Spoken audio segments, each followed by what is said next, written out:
Aliens Fireteam developer Cold Iron Studios is nothing if not confident.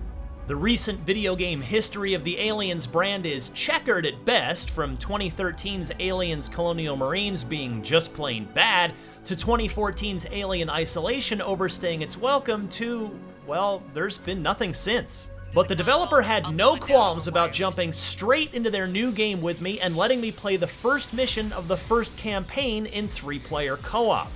As it turns out, their confidence is justified. Aliens Fireteam would be an incredibly fun game even without the Aliens tie-in, but as it so happens, Cold Iron seems to have nailed the sights, the sounds, and perhaps most importantly, the mood of Ridley Scott's Alienverse to such a degree that it feels surprising that this exact flavor of Aliens game wasn't made years ago.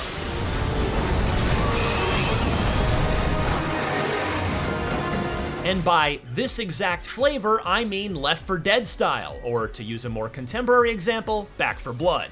It'll always be 3 of you in Aliens Fireteam, even if you're playing solo. Bots will fill in for any missing human teammates. And the action unfolds over the course of a Left 4 Dead-like 4-campaign arc, with each arc containing 3 missions. Each campaign takes place in a different setting, with the mission I played unfolding aboard the Katanga after a xenomorph-inspired distress call comes in. Cold Iron teased the planet's surface and the Hive as other mission scenarios.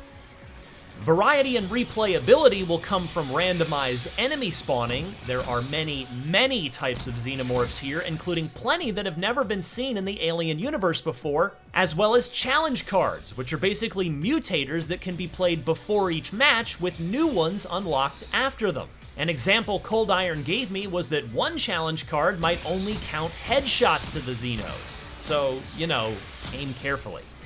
The regular xenomorph population will, by design, annoy you by virtue of their ability to attack from the floors, walls, or ceiling, and in large numbers, but it's the new ones that are going to crank up your in-game anxiety.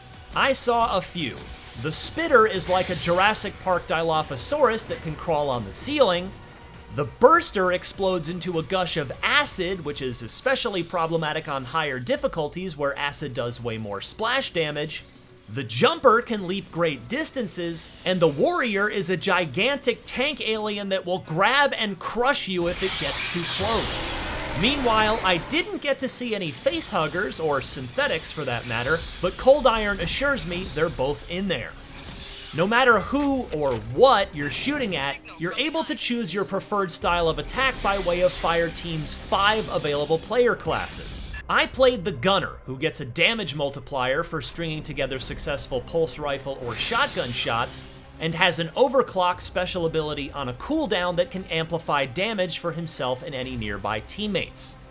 The Technician can toss down shock coils that slow down the enemies, as well as place sentry turrets. The Demolisher has shoulder-mounted micro-rockets and a blast wave that knocks encroaching Xenos back, while shouldering the heavy weapons like the flamethrower and smart gun.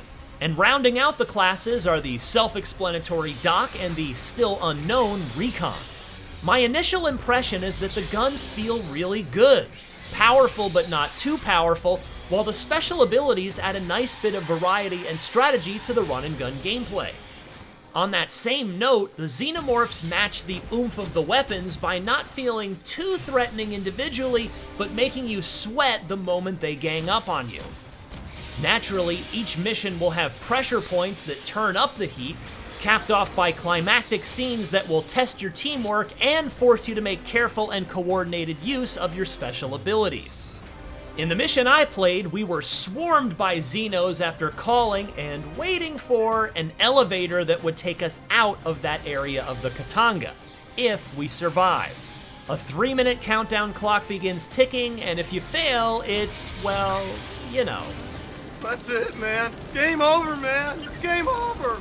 Aliens Fireteam is due out this summer for PC, PS5, Xbox Series X, PS4, and Xbox One. For more, stay tuned to IGN all March long as our IGN First coverage on Aliens Fireteam continues.